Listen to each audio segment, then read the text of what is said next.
Welcome to our channel. ఈరోజు అండి మనతో పాటు ఉన్నారు ఎండి ఆయుర్వేద డాక్టర్ మహేష్ బాబు గారు. సో సార్ ఈరోజు ఎందుకున్నారంటే ఈ మధ్య కాలంలో చాలామంది మనం చూస్తున్నాం, చిన్న నుంచి పెద్దల వరకు ప్రతి ఒక్కరు స్పెట్స్ లేకుండా బయటకు రావట్లే. ఇది స్టైల్ కోసం కాదండి స్పెట్స్ పెట్టుకునేది, సైట్ కోసం పెట్టుకుంటా ఉన్నారు. ఇది మెయిన్ ప్రాబ్లం. సో ఈ సైట్ని మనం తగ్గించుకోవడానికి, మన చూపుని పెంచుకోవడానికి ఈరోజు నేను చెప్తున్నాను, డైరెక్ట్గా మీకు లైవ్లో చూపిస్తాను. ఇలా మీరు ఇంట్లో చేసుకోగలిగితే షూర్గా మీరైతే కంటి చూపు పెరుగుతుంది, అందమైన ఈ ప్రపంచాన్ని చూడొచ్చు అని చెప్పేసి అంటున్నారు సార్. సో ఎలానో ఈ ప్రిపరేషన్ ఎలానో అండ్ ఎలా తీసుకోవాలో, అంటే ఎలా సార్ చెప్పే ప్రిపరేషన్ ఎలా మీరు గమనించి అలానే చేసుకోండి, కంపల్సరీ చూపు పెరుగుతుంది. నమస్తే సార్. నమస్తే అండి. సార్ కంటి చూపు, ఈ అబ్బాయి కూడా ఆల్రెడీ స్పెట్స్ వాడుతున్నాడు. సో ఆ అబ్బాయికి సైట్ పెరిగింది. సో అందుకోసమే ఆ అబ్బాయిని మనం తీసుకొచ్చాము ఈరోజు. సో ఈ అబ్బాయి పైన ఈరోజు మనం చేస్తున్నాం. ఇలా ఎన్ని రోజులు మీరు చెప్పినట్టు ఈరోజు ప్రిపరేషన్ కూడా చేసి చూపిస్తున్నారు, కంటి చూపు మెరుగవుతుంది. సో ఇప్పుడు నేను చెప్పబోయేది తూచా తప్పకుండా ఒక 21 రోజులు పాటిస్తే కనుక ఖచ్చితంగా మీకు ఉన్న ప్రాబ్లం అయితే ప్రాబ్లం సాల్వ్ అవ్వడం కానీ, లేదా కంటి చూపు మెరుగుపడాలనుకున్న వాళ్ళైతే మెరుగుపడడం కానీ జరుగుతుంది. అయితే 21 రోజుల తర్వాత మీరు మార్పు అనేది గమనిస్తారు. బట్ మీకున్న ప్రాబ్లంకి ఆ తర్వాత ఎన్ని రోజులు వాడాలనేది ప్రాబ్లం పట్టించి మారచ్చు. ఇప్పుడు కొంతమందికి ఏంటంటే 40 రోజుల నుంచి 60 రోజుల వరకు టైం తీసుకోవచ్చు. బట్ ఖచ్చితంగా 21 రోజులు వాడిన తర్వాత కంటిన్యూస్గా మీకు చేంజ్ అనేది కనిపిస్తుంది. అంటే మీకు సపోజ్ ఒక ఐ ప్రాబ్లం ఉందనుకోండి, దాని యొక్క బాధ మీరు ఏదైతే పడుతున్నారో అది కొంచెం తగ్గడం మీకు తెలుస్తుంది. లేదు ఐసైట్ ఇంప్రూవ్మెంట్ కోసమే మీరు వాడుతున్నట్టయితే ఖచ్చితంగా మీకు ఐ విజన్ క్లియరెన్స్ అనేది తేడా తెలుస్తుంది. లేదు మీరు ఐ స్ట్రెయిన్ ఎక్కువ అవుతున్నారు మీ జాబ్ వల్ల కానీ వేరే వేరే కారణాల వల్ల, సో ఆ స్ట్రెయిన్ తగ్గించుకోవడానికి వాడుతున్నట్టయితే మీకు ఐలో ఒక రిఫ్రెషింగ్ లాగా అనిపించి ఐ విజన్ అనేది కూడా చాలా క్లియర్గా ఉంటుంది అనమాట. సో స్ట్రెయిన్ అనేది తగ్గుతుంది, అంటే కళ్ళ మంటలు రావడం అలాంటివి లేకుండా, అండ్ నిద్ర కూడా బాగుపడుతుంది. Okay sir. ఇప్పుడు యాక్చువల్ ఈ అబ్బాయికి ఐసైట్ తగ్గి ఐ విజన్ ఇంక్రీజ్ అవ్వడానికి ఈరోజు మీరు ప్రాక్టికల్గా ఏం చేసి చూపించబోతున్నారు? నేను చెప్పబోసే ప్రొసీజర్ ఏంటంటే నాభి పూరణ అంటారు. అంటే నార్మల్గా ఏంటి అంటే నాభి అంటే మనం బొడ్డు అంటాం కదా, సో అంబ్లికస్ అంటారు, సో ఆయుర్వేదిక్లో నాభి అంటారు. సో ఈ నాభి అనేది ఒక గేట్వే అనమాట. అంటే మొత్తం బాడీలో ఉన్న వాటన్నిటికీ ఇది ఒక మార్గం అనమాట. సో ఇది ఒక దారి. సో దీని నుంచి మనం ఏదైనా మందుని ఇచ్చి దాన్ని అబ్జార్బ్ చేసుకునే కెపాసిటీ ఆ ఏరియాకు ఉంటుంది. సో దానివల్ల ఏంటంటే ఆయుర్వేదిక్ ట్రీట్మెంట్లో డిఫరెంట్ ఆయిల్స్ లాంటివి కానీ, మెడిసిన్స్ లాంటివి కానీ, ఫర్ ఎగ్జాంపుల్ మీరు చూడండి, చిన్నప్పుడు ఎప్పుడైనా ఏదైనా ఒక పిల్లోడికి ఏదైనా ప్రాబ్లం వస్తే ఇంట్లో ఎవరైతే అమ్మమ్మ కానీ నానమ్మ కానీ ఈ భాగంలో బొడ్డు మీద ఏదైనా అప్లై చేస్తే వెంటనే ఆ బాబు ఏడవడం మానేయడం కానీ, లేకపోతే తర్వాత ఒకవేళ అరుగుదల లేని వాళ్ళకి అరుగుదల వచ్చేయడం కానీ ఇలా జరుగుతూ ఉంటుంది. సో ఆ టైంలోనే వాళ్ళు అలా చేశారంటే దానికి అర్థం ఏంటంటే ఒక మెడిసిన్ని అబ్జార్బ్ చేసుకునే కెపాసిటీ ఆ రీజన్కి ఉంటుంది. Okay sir. సో ఫస్ట్ ఇప్పుడు నేను చెప్పేది ప్రొసీజర్ ఏంటి, ఎలా చేయాలి అనేది చూద్దాము.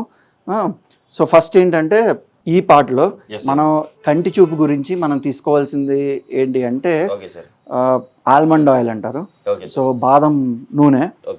సో బాదం నూనెకి ఏంటంటే vitamin A and like keratin, so vitamin E, so ఇలాంటి ప్రాపర్టీస్ ఉన్నాయి. కాబట్టి ఈ బాదానికి సంబంధించిన ఆయిల్ని మనం జస్ట్ ఒక డ్రాప్స్ లాగా ఇక్కడ వేసుకుని కొంచెం జెంటిల్గా, అంటే మరీ ప్రెషర్ పెట్టినట్టు కాకుండా అలానే మరీ స్మూత్గా కాకుండా కొంచెం లైట్ ప్రెషర్ అప్లై చేసి మసాజ్ లాగా చేస్తే కనుక ఒక 21 days, సో మనం ఒకసారి కానీ 2 సార్లు కానీ అవసరాన్ని బట్టించి 21 days నేను చెప్పినట్టు చేస్తే కనుక డెఫినెట్గా అది ఐ రిలేటెడ్ ప్రాబ్లమ్స్ కావచ్చు, ఐ సైట్ కానీ డెఫినెట్గా ఇంప్రూవ్మెంట్ అనేది కనిపిస్తుంది అనమాట.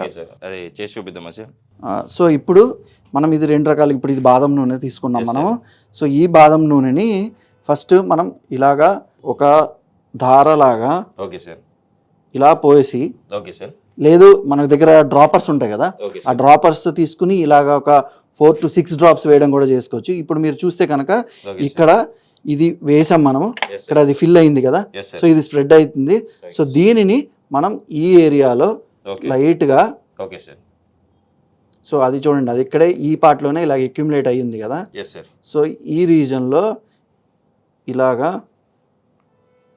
రొటేట్ చేసుకుంటూ మనం రొటేట్ చేసుకుంటూ, లేదంటే ఒకే క్లాక్ వైజ్ డైరెక్షన్లో ఇలాగ రొటేట్ చేసుకుంటూ ఒక 5 to 10 మినిట్స్ ఇలా కనుక మధ్యన చేసుకుంటూ ఆయిల్ ఉన్నదాన్ని అలాగే కొంచెం సేపు ఉంచుకుని చేయొచ్చు. Okay sir. సో ఈ విధంగా ఏంటి అంటే మనం రోజుకి పర్టికులర్గా 2 సార్లు అనేది చేయొచ్చు. Okay sir. ఒకటి పొద్దున్న స్నానం అయిపోయిన తర్వాత, రెండోది రాత్రి పడుకునే అరగంట ముందు. Okay sir. మార్నింగ్ స్నానం అయిపోయిన తర్వాత ఫ్రెష్గా ఉన్న టైంలో ఇలాగ చేసుకుని కొంచెంసేపు మద్దన చేసుకోవచ్చు. Okay sir. అండ్ అదేవిధంగా సాయంత్రం పడుకునే ముందు జస్ట్ మనం బెడ్ మీద పడుకుంటాం కదా, ఎస్ సార్. కొన్ని డ్రాప్స్ తీసుకుని అక్కడ వేసేసుకుని స్లైట్గా మద్దన చేసేసుకుని మనం కొద్దిసేపు ఉన్నాక హాయిగా నిద్రపోవచ్చు అనమాట. సరే, అసలు బొడ్డులోనే అంటే బొడ్డులో ఇక్కడ మాత్రమే ఇలా చేసుకోవడానికి గల కారణం ఏంటి? అబ్జర్వ్ పొజిషన్ ఇక్కడే ఉండడానికి రీజన్ ఏంటి? అది ఏంటంటే ఫస్ట్ ఆఫ్ ఆల్ అందరికీ నేను ఒక విషయం చెప్పాలనుకుంటున్నాను. ఓకే. అదేంటంటే అందరికీ తెలుసు, బిడ్డ కడుపులో పెరిగినప్పుడు కూడా దానికి ఉన్న ఏకైక కనెక్షన్ అంటే ఫుల్ న్యూట్రిషన్ పరంగా కానీ పోషణ పరంగా కానీ ఉన్న కనెక్షన్ ఏదైతే ఉందో అది ది అంబ్లికస్ అంటారు. Okay sir. సో అది కట్ చేస్తాము ఓన్లీ అంతవరకే అని అందరూ అనుకుంటారు. కానీ ఆయుర్వేద ప్రకారం ఏంటంటే ఒక 72,000 నాడులు అనేవి మన ఒంట్లో ఉంటాయి. సో ఇవన్నీ ఏంటంటే సబ్టిల్ ఎనర్జీ ఛానల్స్ అంటారు. Okay so sir. ఈ ఛానల్స్కి ఒకే ఒక్క మూలం అండ్ ఒకే ఒక్క ప్లేస్ ఎక్కడైతే ఈ నాడులన్నీ కలిసే చోటు ఏదైతే ఉందో అది ఇదనమాట. Okay sir. అండ్ మనం కామన్గా చూసుకుంటాం కదా, ఎలాగా అంటే for example cycle or engine bike లాంటివి తీసుకుంటే మనం ఆయిలింగ్ సర్వీసింగ్ కోసం ఎక్కడ వేస్తాము, చైన్ ఎక్కడైతే మనం దానికి కలిసే చోటు ఉంటుందో ఇంటర్సెక్టింగ్ పాయింట్ అంటారు, ఎస్ సార్. అక్కడ మనం ఆయిలింగ్ చేస్తాము. సో అదేవిధంగా ఒక 3 కన్నా ఎక్కువ భాగాలు ఇంటర్సెక్ట్ అయ్యే పాయింట్ మన బాడీలో ఉంది అదంటే అదేంటంటే అది ఇదే అనమాట. ఓకే సో ఇక్కడ ఒక 72,000 నాడులు ఒక చోట ఉండి కలుస్తున్నాయి కాబట్టి దీనికి ఇంత శక్తివంతమైనది అండ్ దాన్ని అబ్జార్బ్ చేసుకోగల కెపాసిటీ కూడా దీనికి ఉంది. Okay sir. సో ఈ విధంగా ఏంటి అంటే ఇది టోటల్ అబ్జార్బ్ చేసుకుని డిస్ట్రిబ్యూషన్ చేయగల కెపాసిటీ ఉంది దీనికి. Okay sir. సో అందుకని ఇదొక అందుకే చెప్పాను ఇందాక ఒక పాత్వే ఆర్ రూట్ అని మొత్తం బాడీ మొత్తం అవ్వడానికి. సో ఈ విధంగా నాభి అనేది మనకి చాలా చాలా చాలా ఇంపార్టెంట్.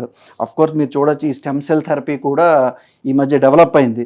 సో అక్కడి నుంచి వాళ్ళు ఆ సెల్స్ తీసి స్టోర్ చేసి తర్వాత ట్రీట్మెంట్కి ఉపయోగించడం అనేది జరుగుతుంది. సో యాక్చువల్గా దీని మీద ఇంకా ఒక ఎక్స్టెండెడ్ రీసెర్చ్ లాంటిది కండక్ట్ చేసి చాలా విషయాలు తెలుసుకోవచ్చు యాక్చువల్గా ఇలాంటి విషయంలో. బట్ దీనివల్ల అయితే చాలా మంచి అండ్ బెటర్ రిజల్ట్ అనేది ఉంటుంది అనమాట. సార్, అంటే ఇలా మనం చేసుకుంటున్నాము 21 days ఇంప్రూవ్మెంట్ అయితే వచ్చింది, అప్పుడు స్పెట్స్ తీసేసేయచ్చు. సో దీంతో పాటు అంటే ఇలా అంటే ఈ థెరపీతో పాటు ఇప్పుడు మీరు చేసిన థెరపీతో పాటు సో ఫుడ్ హ్యాబిట్స్ ఏమైనా మార్చుకోవాలంటారా? ఖచ్చితంగా అండి. ఎందుకంటే మనం ఏది మందు ఎలాంటి థెరపీ ఏదైనా ట్రీట్మెంట్ ఏదైనా తీసుకోండి, అది ఉట్టిగా చేస్తే ఎటువంటి ఉపయోగం అయితే ఉండదు. ఎందుకంటే మనం తీసుకోవాల్సిన జాగ్రత్తలు ఏదైతే ఉందో లేకపోతే పథ్యం కానీ ఇలాంటివి ఫాలో అవ్వాల్సిందే ఖచ్చితంగా. Okay sir. ఎందుకంటే ఇప్పుడు ఫస్ట్ కళ్ళదే తీసుకుందాం, దానికి సంబంధించిన మనం జాగ్రత్తలు చూస్తే కనుక ఇప్పుడు మనం ఎక్కువ గంటలు స్క్రీన్ టైం అనేది చేస్తున్నాం. సో అది ఎంతైనా కొంచెం తగ్గించుకుని నిద్ర అనేది కరెక్ట్ టైంకి పోవాలి. దాంతోపాటు మీరు అన్నట్టుగా ఫుడ్ హ్యాబిట్స్ అన్నారు, ఐకి related vitamin A and vitamin E rich foods ఏవైతే ఉన్నాయో ఫర్ ఎగ్జాంపుల్ ఆకుకూరలు తీసుకోండి, లేదంటే బాదం అలాంటివి తీసుకోండి. సో క్యారెట్స్, సో ఇలాంటి నేను ఇందాక కూడా చెప్పాను ఇదివరకు పొనగంటి కూర అని ఒకటి. సో ఈ విధంగా different vitamin A rich products ఏవైతే ఉన్నాయో అవి తీసుకోవాలి. అండ్ ఫ్రూట్స్ కూడా. సో ఇప్పుడు ఏంటంటే అందరూ ఈ ఫాస్ట్ ఫుడ్స్ అవన్నీ తీసుకుని మెయిన్ వాల్యూ ఉన్న న్యూట్రిషియస్ ఫుడ్ ఎవరు తీసుకోవడం లేదు.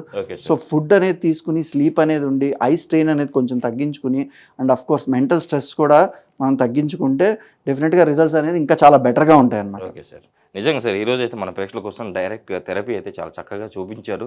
కంపల్సరీ ఇంట్లో కూడా మీరు కూడా ట్రై చేయొచ్చండి. కంపల్సరీ ఇలా చేసుకోండి. సార్ చెప్పిన ఫుడ్ హ్యాబిట్స్ మార్చుకొని మీరు ఇలా 21 days చేసుకుంటే షూర్గా మీరైతే ఐసైట్ ప్రాబ్లం నుంచి బయటపడవచ్చు అండ్ మీ విజన్ అయితే ఇంక్రీజ్ చేసుకోవచ్చు అని చెప్పి సార్ చెప్తున్నారు కదా. కంపల్సరీ వాడండి, చేయండి. సో సార్, ఈరోజు మన ప్రేక్షకుల కోసం ఇంత మంచి థెరపీ గురించి మన ప్రేక్షకులకు తెలియజేశారు. ఇంతకుముందు కూడా మీరు యాక్చువల్లీ ఐసైట్ కోసం చెప్పారు, అది కూడా మన ప్రేక్షకులు పాటించి వాళ్ళకైతే బెస్ట్ రిజల్ట్స్ వచ్చినాయి, మన కామెంట్లు కూడా వచ్చినాయి. అలాగే ఇది కూడా మన వాళ్ళు చేసి కంపల్సరీ కామెంట్ చేస్తారని ఆశిద్దాం సార్. ఇంత మంచి థెరపీ గురించి మన ప్రేక్షకుల కోసం తెలియజేసినందుకు థ్యాంక్ యూ.